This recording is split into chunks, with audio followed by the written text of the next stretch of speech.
English Easy Podcast. Hello, learners. Welcome back to English Easy Podcast, your partner to learning English. We are so incredibly glad you're here with us today. We really are. And I want you to start by just picturing something for a second. Imagine it is 10:30 at night. Oh, that is never a good time for a work message. Right. It's the worst. You are half asleep in bed, the room is completely dark, and suddenly your phone just lights up on the nightstand. That bright glare in the dark. Exactly. And it's a message from your boss asking for, like, a quick favor regarding a project due next week. Do you answer it? That is the big question. It is, because today we are taking a deep dive into how typing that single, seemingly harmless yes might actually be the very thing destroying your peace of mind at work. Yeah, and we want to explicitly mention that we are dedicating this deep dive to creating a really calm, motivating space specifically for you, our intermediate English learners. Absolutely. A safe space to learn. Right. We are exploring the hidden mechanics of building healthy boundaries, protecting your mental energy, and learning how to truly value yourself in a really demanding professional world. And please know that you do not need to understand every single vocabulary word perfectly right out of the gate. That is not the expectation here. Not at all. The goal today is just to let the core ideas sink in, practice understanding the context, and give yourself a moment to reflect on your own habits. So thinking about that 10:30 p.m. text message we just talked about, my instinct is almost always to answer it. Really? Even that late? Yeah, I think to myself that it will only take 2 seconds, and I really want to be perceived as helpful, That makes total sense. We all want to be the helpful one. Right. But I have noticed a pattern. One late-night text turns into 2, and suddenly I am receiving emails on Sunday mornings with the expectation of an immediate reply. Oh, wow. Yes. A slippery slope. It really is. So how do we end up accidentally teaching other people to disrespect our personal time like this? Well, it begins with an invisible standard that we establish entirely by accident. You kind of think of the standard as an internal price tag. A price tag, like how much we cost. Sort of, yeah. But we're not talking about a financial salary here. It's rather a marker of your perceived personal value. Oh, I see. Because, you never walk into an office on your first day and hand out a printed list of rules detailing exactly how people are allowed to treat you, right? Oh my gosh, no, that would be so awkward. Exactly. Instead, your coworkers and your managers deduce those rules based entirely on your everyday behavior. Wow, so they're just watching what we do. Right. If you consistently drop everything to say yes, when you internally desperately want to say no, or when you physically need to say no, the lesson they learn is unmistakable. Which is what are we teaching them? You're teaching them that your time is infinitely available to them, regardless of the hour. If you always answer at 10:30, 10:30 becomes normal. That is, wow. I always thought I was just being the reliable team player. Which is a good thing to want to be. Right. When you start a new job, it feels good to be the person everyone relies on. It feels like a genuine compliment when people come to you for help. Yeah, and the psychological mechanism at play there is deeply rooted in our desire for social safety. Social safety. Yeah, so being helpful secures your place within the group. It feels intensely rewarding to our brains. But there is a dangerous tipping point that sneaks up on you. Uh-oh. I think I've hit that tipping point before. Most of us have. That initial helpful habit quickly solidifies into a rigid, expected role.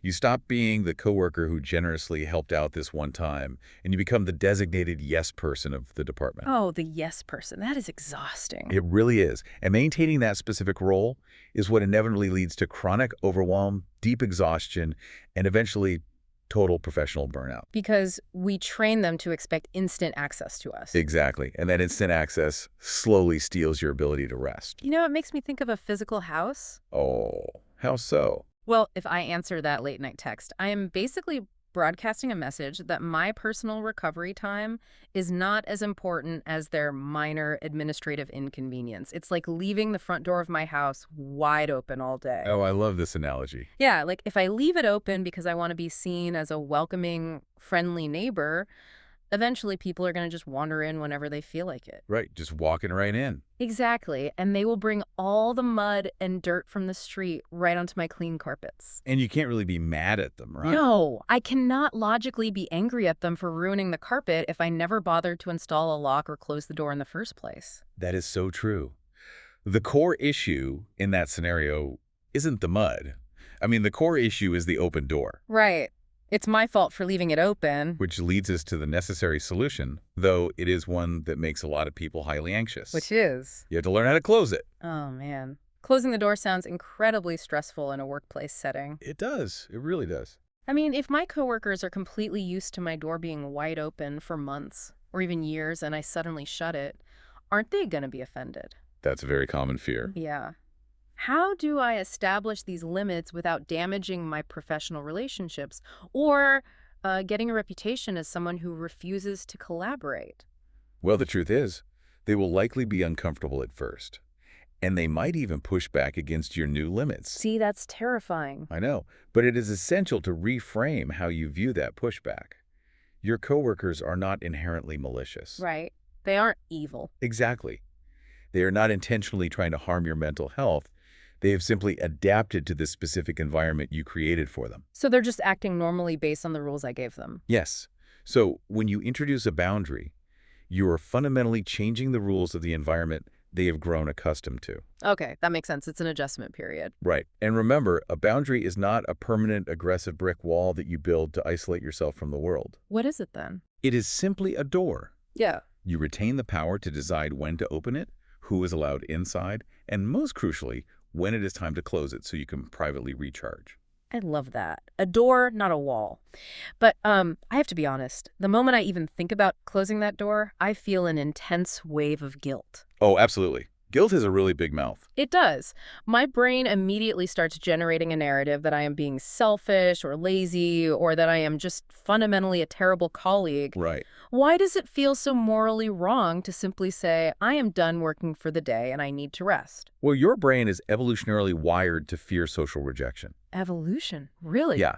Historically, being rejected by the tribe meant you would not survive the winter. Oh, wow. Okay, so it feels like life or death. Exactly. So when you take an action that might potentially upset the group, like setting a firm limit on your availability, your brain triggers the emotion of guilt as a flashing warning signal. It's just trying to keep me safe. Right. It is attempting to force you back into the safe behavioral pattern of people-pleasing. But it's not actually a life or death situation anymore. No, not at all. We have to consciously recognize that saying no in a modern office environment is not a literal threat to your physical survival. That is so true. Nobody's getting kicked out of the tribe to freeze in the winter. Exactly. In fact, sometimes saying no is the most caring, professional, and sustainable thing you can do for both your own well-being and the long-term success of your team. You know, when that guilt hits me, my immediate reflex is to over-explain myself to relieve the tension. Oh, the over-explaining trap. Yes. Oh, If I have to decline a calendar invitation for a meeting, I will write an entire paragraph detailing exactly why I cannot be there. let me guess. You list every single project you're working on. Every single one. I will list out my other ongoing projects, discuss my impending deadlines, and just apologize profusely. Yep. It is like I am submitting a comprehensive legal defense just to communicate that I am busy at 2 p.m. That phenomenon is exactly what we can call the "please still like me" essay. The please still like me essay. Ouch, that is way too accurate. It is an incredibly common trap that professionals fall into. But here's the problem with it. When you over-explain your reasoning, you are actually opening a negotiation regarding your boundary. Wait, a negotiation? How? Well, you are handing the other person an itemized list of excuses that they can systematically argue against. No, oh no. Yeah.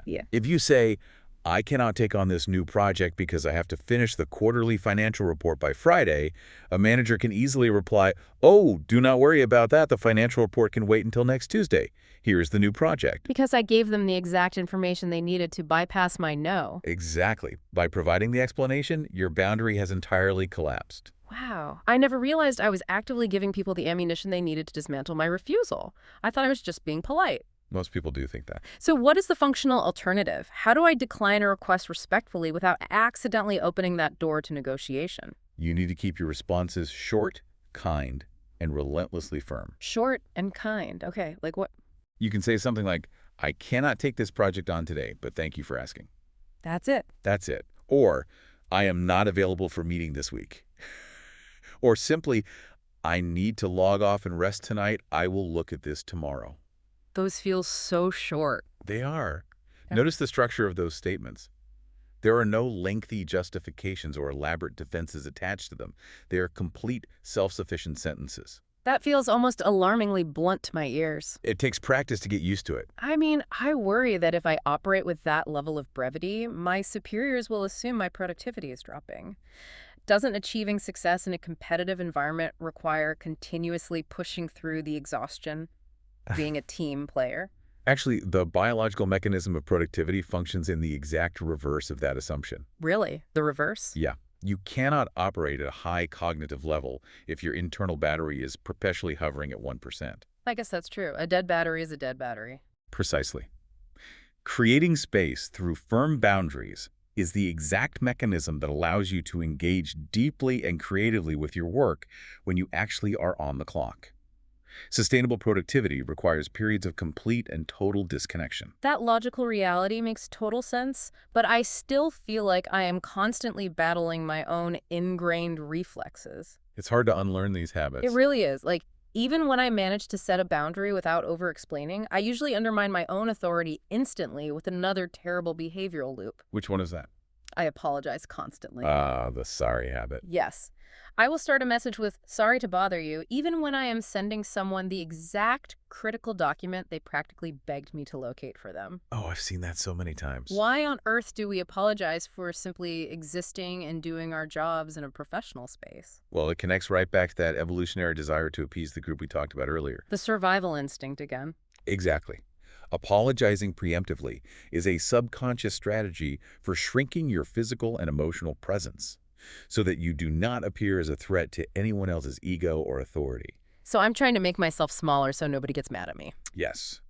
But consider the subconscious message that habitual apologizing broadcasts to the room. What is broadcast? When you apologize for taking up space, you are signaling to everyone around you, I do not fundamentally believe I deserve to be here. I need your constant permission to contribute. Wow. That is definitely not the message I want to send. Right. Now, you should absolutely apologize if you make a genuine, tangible mistake. Of course. However, apologizing for asking a clarifying question, for following up on a delayed email, or for having a standard human need severely diminishes your professional presence. You know, the reason I subconsciously shrink myself is because the second I try to act confident and take up space, my own inner critic immediately attacks me. The inner critic can be a real bully. A huge bully. Like, if I draft an email and deliberately delete the word sorry, a voice in my head instantly asks, "Who do you think you are? You are not important enough to speak to them that directly."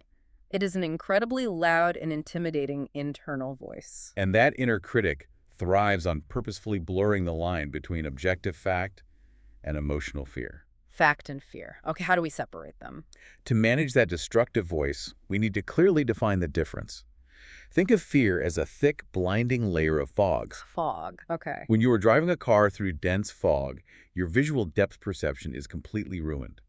A small shadow on the road looks like a massive, insurmountable obstacle. Because you can't see what it really is. Exactly. Yeah. Similarly, a tiny administrative mistake at work feels like a career-ending disaster when you are lost in the fog of fear. The fog distorts reality to make you feel perpetually unsafe. And when I am trapped in that psychological fog, I start equating my isolated mistakes with my core identity. That's the trap. Right. Like, if I fail at a specific task, the fear narrative tells me that I am fundamentally a failure as a human being. Precisely. To cut through that emotional fog, you need the illumination of facts. So facts are like the opposite of fog. Facts act like a high-powered flashlight. Yeah. The flashlight reveals the objective reality of the situation. A mistake is not a reflection of your inherent worth. It's just a mistake. It is simply a neutral piece of data. It's feedback. The factual reality is that you made an error in a process, you possess the capacity to correct it, and you can move forward with new knowledge.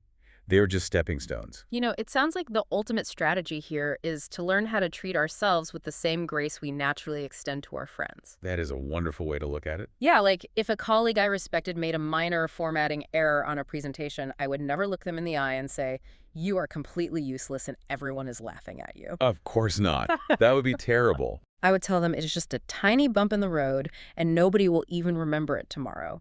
Yet I deliver that exact, harsh, unforgiving verdict to myself without a second thought.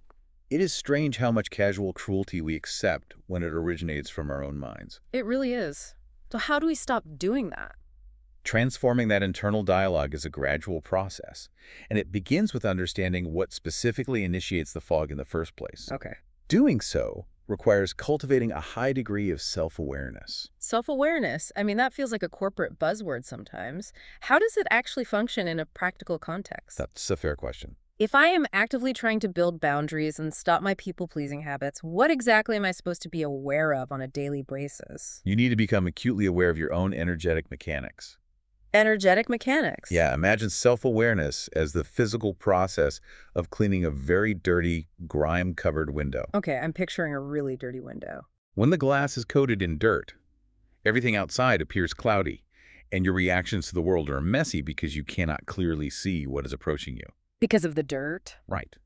But when you diligently clean the window, you start to clearly notice the behavioral patterns in your life. Specifically, you need to identify your personal battery thieves. A battery thief. I like that term. It makes me think of a poorly optimized app on a smartphone that runs silently in the background. Yes. You know, completely draining your battery power before you even reach your lunch break. That is the perfect mechanical analogy. In your daily life, a battery thief could be a specific coworker who only ever engages in pessimistic complaining, quietly draining your emotional reserves in a 10-minute conversation by the coffee machine. Oh, I know a few people like that. We all do. Or it could be a personal habit, like doom scrolling through negative news articles on your phone right before you try to sleep. Guilty of that one for sure. You have to clearly identify what depletes your system so you can put a protective boundary around it. And what gives us energy, too. Right? Exactly. Notice what drains you versus what gives you energy. And equally important, you must become aware of where you are actively sourcing your sense of professional value. Where I get my self-worth from. Yes. Are you generating that value internally, or are you relying entirely on external validation? Oh, I definitely fall into the external validation trap more often than I care to admit. That's very common. Like, if my manager praises my work during a meeting, I feel completely invincible for the rest of the day. Right, riding that high. But if a client seems slightly annoyed on a phone call, my entire week is ruined. It really feels like I have handed a remote control for my emotional state over to complete strangers. A remote control, that's a powerful image. Yeah, they just get to press a button and dictate whether I feel proud or deeply ashamed. And outsourcing your metric for success in that manner makes your confidence incredibly fragile. Because I don't control it. Because the moment the external praise inevitably pauses, your self-worth plummets to zero. You're borrowing worth from the outside. So how do we take the remote control back? To physically take that remote control back into your own hands, you have to establish a core, unshakable internal standard. How do we do that?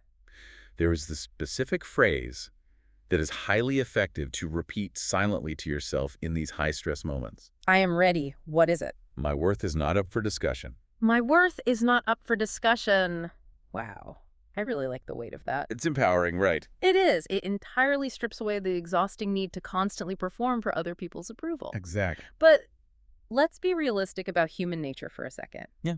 Even if I write that phrase on a sticky note and look at it every morning, I am going to have days where I fail. Oh, absolutely. We all do. I am going to eventually answer a 10:30 p.m. text message or write a 5-page essay to excuse myself from a meeting, and then I'm going to feel terrible about sliding backward.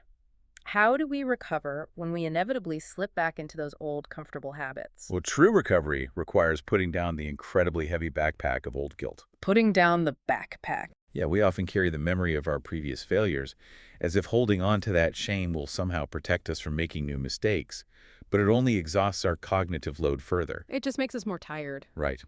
Bouncing back means clearly recognizing the slip-up, forgiving yourself immediately without dwelling on it, and focusing all your energy on the very next small decision you have to make. So we should not wait until we have achieved a flawless, perfect month of boundary setting to finally feel proud of our progress. Absolutely not, because sustainable long-term confidence is built entirely on the foundation of small wins. Small wins. Give me an example. Sending one short email that does not contain an apology is a vital small win.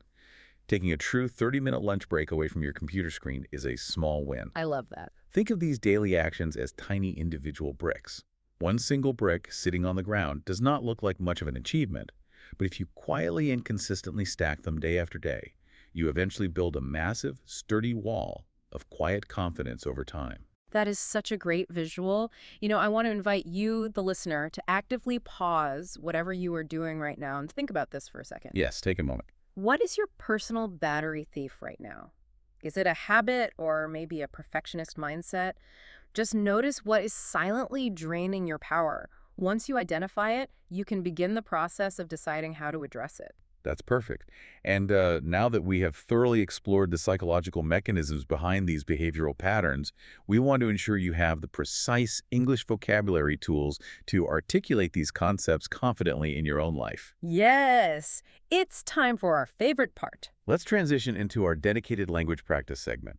Welcome to the Calm Word Tour. If you are an intermediate English learner, this segment is designed entirely with you in mind. Exactly. We're going to intentionally slow our speaking pace down. We will take the key vocabulary words we just analyzed, define them clearly and simply, and see how they function within everyday professional sentences. Let's look at our first term. The first word is overwhelmed. Overwhelmed. This describes the psychological and physical state of having far too much information or pressure to process. It is feeling like your brain is just too full and you cannot handle even one additional task without breaking down. For example, you might use it to communicate your capacity to a manager by saying, "With 3 major project deadlines this week, I'm feeling overwhelmed and I need help prioritizing." Perfect. Our second word is boundaries. Boundaries. Try saying it out loud with me. Boundaries. These are your personal limits of what is okay. They are the rules you establish to protect your time and your mental health. A practical, everyday example of this would be stating, "My boundary is that I do not check work communications on the weekend." Exactly. Now, try using it in one sentence in your head today. The third word is validation. Validation. This refers to the act of seeking external approval. It is needing other people to confirm that you are good enough or that your work is accurate. You could incorporate it into a sentence reflecting on your own growth, like this. "While external validation is nice to receive, I'm working on trusting myself." Number 4 on our tour is fragile. Fragile. This adjective describes something that is very easily damaged or broken. In psychology, it describes emotional states or levels of confidence that can be shattered easily, like thin glass. For instance, you might observe this in yourself by noting, "When I have not slept well, my patience becomes very fragile." Our fifth word is trigger. Trigger. As a psychological noun, a trigger is something that causes a strong, instant emotion. It is a specific event or comment that instantly causes a severe reaction. An example of expressing this in a workplace context would be, "Receiving an unexpected meeting invite from my boss is a trigger for my anxiety." And our final vocabulary word is drain. Drain. Used as a verb in this context, this means something that takes your energy away slowly. It functions similarly to how a smartphone battery steadily loses power.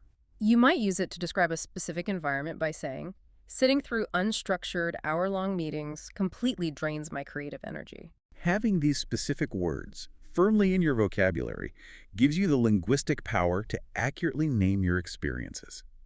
And naming what is happening to you is always the mandatory first step in changing it. It really is. As we bring this deep dive to a thoughtful close, we have a brief, actionable reflection session for you. Yes, we'd love for you to grab a journal if you have one nearby. Or even just the Notes app on your phone. We want you to write down one single, small way you will show self-appreciation this week. Just one tiny brick to add to your new foundation. Right. Maybe your action is declining one minor request without offering a long defensive explanation. Maybe it is finally deciding to turn off your email notifications at 6 p.m. Decide right now what that one small upgrade will be. And while you consider the mechanics of that specific upgrade, I want to leave you with a final, lingering question to mull over in the days ahead. I love these final thoughts. We learned today that the way you treat yourself teaches people how to treat you. So look at the boundary you are most afraid to set right now. What is that fear revealing about the price tag you've put on your own self-worth? Wow. That is a deeply challenging question to unpack, but an incredibly important one to sit with as you move forward. It really is. Thank you so much for choosing to spend your valuable time with us on this deep dive. Remember that you are enough even while you are improving, and dismantling old habits takes consistent time. You are entirely capable of doing it while you continue to master the English language. Absolutely. We wish you a very peaceful week ahead. So as you navigate this week, take a close look at your environment. Check your doors. It is perfectly okay to close them. We will catch you next time.